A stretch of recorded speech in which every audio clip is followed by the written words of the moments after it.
அவ்வளோதாங்க. ரெடியாக ஆகிடுச்சு. இங்கே பாருங்கள், பார்க்கவே இவ்வளோ அழகாக இருக்குதுன்னு சொல்லிட்டு டேஸ்ட் பண்ண கொடுத்துடலாம். எப்படி இருக்குன்னு சொல்லுங்கள் சாப்பிட்டுட்டு.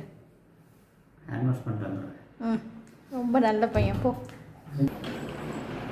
எப்படி இருக்குதுன்னு சொல்லுங்கள்.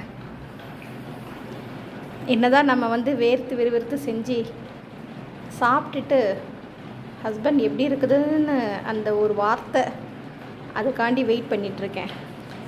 நல்லலன்னு சொன்னாலும் நான் கவலைப்பட போகிறது இல்லை. இருந்தாலும் ரொம்ப நடிக்காத. ஒரு காலம் அப்படி கொடுத்தது கிடையாது.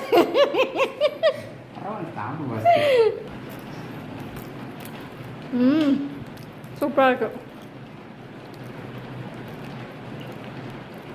எப்படி இருக்கு? சும்மா வீடியோ கண்டிப்பாக சொல்லக்கூடாது. நான் ஆக்சுவலாக அந்த ராகி வச்சு ஃபஸ்ட் டைம் பண்ணியிருக்கேன் நான் இடியாப்பம். அது தெரியல, அந்த இடியாப்பம் எப்படி சாப்பிடுமோ அந்த மாதிரி ஒரு டேஸ்ட்டு நல்லா இருக்குது. ஏன்னா ராகி நம்ம கஞ்சி தான் நான் நிறைய குடிச்சிருக்கேன். ஸோ ராகியில் இடியாப்பம் நல்லா டேஸ்ட்டாக தான் இருக்குது. அதுவும் இந்த பட்டாணி குருமா போட்டு சாப்பிட்றதுனால டேஸ்ட் நல்லாவே இருக்குது. இது அடுத்தது என்னோடய பொண்ணுக்கு கொடுக்க போகிறேன். அவன் டேஸ்ட் எப்படி இருக்குன்னு சொல்ல போகிறான். நல்லா சாப்பிட்டு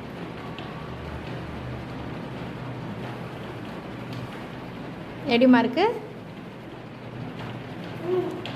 சூப்பராக இருக்கா? சரி, ஓகே. அவளுக்கு இன்னொரு பிளேட்டில் வரும். இது வந்து என்னுடைய பொண்ணு பிளேட்டு. லைட்டாக கொஞ்சம் குழம்பு சிந்திருச்சு. இப்போ வீடியோ எடுக்கிறதுனால ஒன்றும் சொல்ல மாட்டான்னு நினைக்கிறேன். இந்தாம்மா ஸ்பூன் எதுக்கு?